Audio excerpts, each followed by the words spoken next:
Welcome back and welcome to the Current Reads.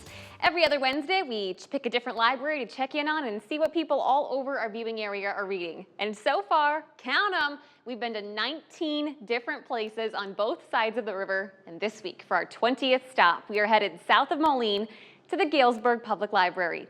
The first public library opened in Galesburg back in 1874. After that building burned down in 1958, a new one was opened, and that's how things stayed all the way until exactly 1 year ago tomorrow, when the new and current library building opened over on West Main Street in Galesburg.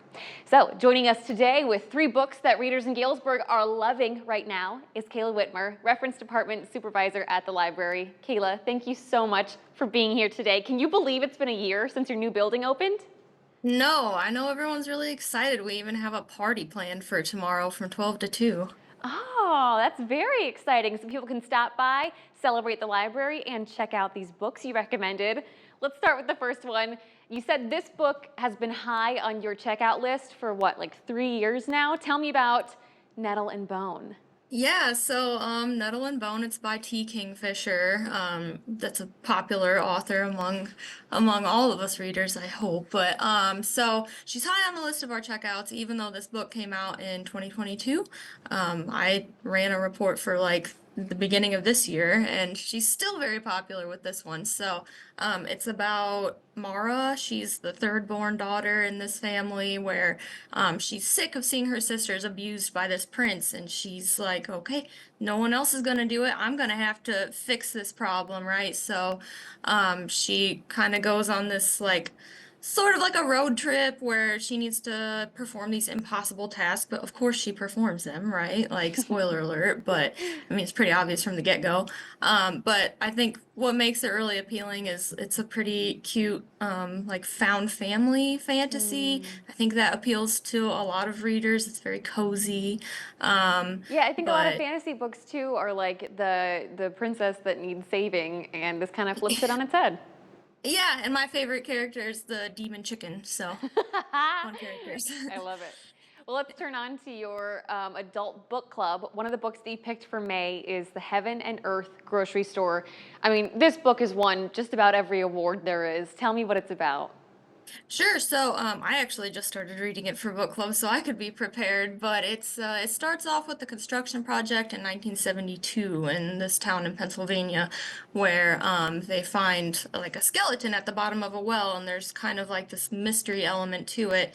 And then you kind of get back into the past, and you see this community that's kind of like marginalized America, right? Like not white, not Christian, and how they kind of overcome adversity. They come together to sort of like protect this young deaf black member of the community who is like going to be institutionalized if they don't help keep him safe. So it's a story of the power of love and community, aka heaven and earth.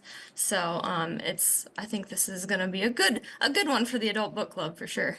And we should maybe tell people it's called The Heaven and Earth Grocery Store because one of the main characters runs a grocery store.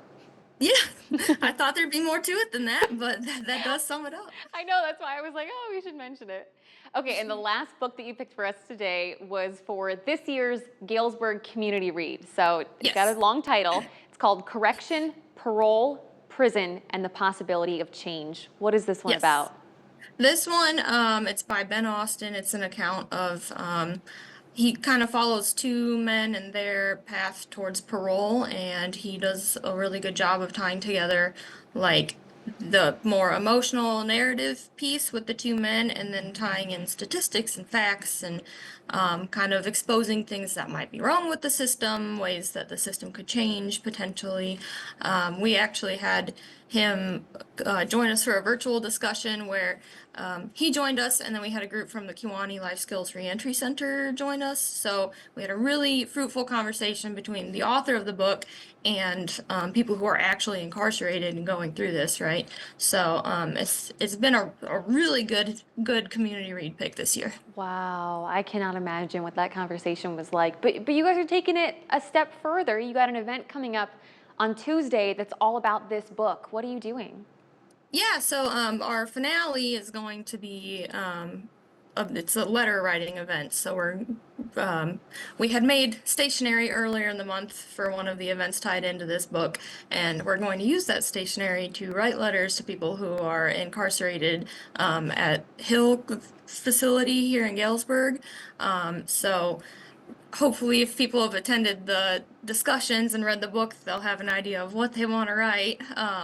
And then so that's kind of how we're going to wrap it up and kick it off. Wow. Well, in the few seconds we have left, I did want to ask you about an event coming up next Saturday that's for the kids. What's happening on May 3rd? Yeah, Lindsay Curry, she's a Galesburg native. She's a famous author. She's gonna come for a book talk and a book signing at 3:30. So there's an event beforehand where the kids can meet her personally and register beforehand. But at 3:30, it's open to all ages. So you don't have to be a big kid to read kids' books. So, or you don't have to be a kid. You can be a big kid and read kids' books. Is what I'm trying to say. Well, it's going to be an amazing book signing. Kayla, thank you so much for your time today and for your recommendations. I just think these are 3 fabulous books to have picked. And for you guys at home, I'm going to give you a second. Pull out your phones. Scan this QR code and it'll take you right to our website with a list of all 3 books we talked about today and the programs that she mentioned. You can also check out any of the other 19 current read stops we've made and the 57 other book recommendations we've gotten. You can also always find this by heading over to WQAD.com and clicking on the As Seen on TV tab.